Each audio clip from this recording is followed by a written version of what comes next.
जब जातियों की बात करते हैं तो सबसे पहले हम बात करेंगे नायर्स की। अगर हम बात करें तो अगर 2006 के विधानसभा चुनाव के 2019 के लोकसभा चुनाव का यहां पर हम कंपैरिजन कर रहे हैं, लेफ्ट के हिंदू वोट में बीजेपी की सेंध यहां पर दिखाई देती है। नायर वोट की अगर हम बात करें तो 2006 विधानसभा चुनाव में 45% वोट मिला था, और अगर हम बात करें 2019 के लोकसभा चुनाव की तो यहां पर 20% वोट मिला था, यानी कि 25% का घाटा लेफ्ट को यहां पर हुआ था।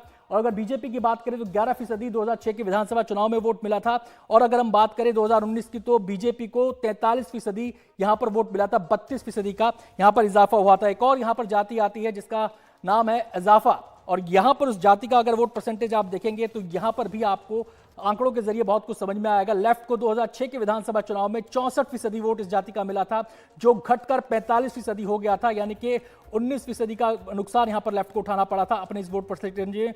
और बीजेपी की अगर हम बात करें तो 2006 विधानसभा चुनाव में बीजेपी को 6% वोट मिला था, जबकि यह बढ़कर 21% हो गया था 2019 के लोकसभा चुनाव में। अब जरा बात कर लेते, जातियों की बात होगी, अल्पसंख्यकों पर किसकी ज्यादा पकड़ है ये आपको देखना समझना होगा। अगर हम बात करते हैं मुस्लिम वोट की तो यहां पर आपको नजर आएगा कि 2006 में 39% मुस्लिम वोट लेफ्ट के साथ था, 2019 में जो घटकर 25% रह गया। और मुस्लिम वोट के अंदर कांग्रेस कहां स्टैंड करती है यह भी देखना दिलचस्प होगा।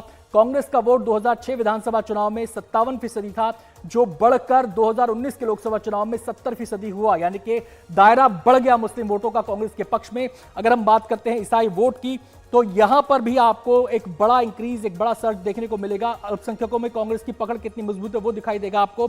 आपके 2006 विधानसभा चुनाव में अगर हम बात करें तो ईसाई वोट लेफ्ट के खाते में गया 27%, और 2019 के लोकसभा चुनाव में यह गया 30%, और कांग्रेस के खाते में 2006 के विधानसभा चुनाव में गया 67%, और 2019 के लोकसभा चुनाव में 65% वोट यहां पर रहा। तो आपने इन आंकड़ों के जरिए पूरे इस गुणा-गणित को समझ लिया कि केरल में क्या स्थिति रही है, केरल में कौन सा मोर्चा, कौन सी पार्टी कहां दबदबा रखती है, कैसे वो विधानसभा चुनाव में, लोकसभा चुनाव में अपना परचम लहराती रही है, और सबके बीच यहां पर बीजेपी कोशिश कर रही है तीसरी धारा बनने की।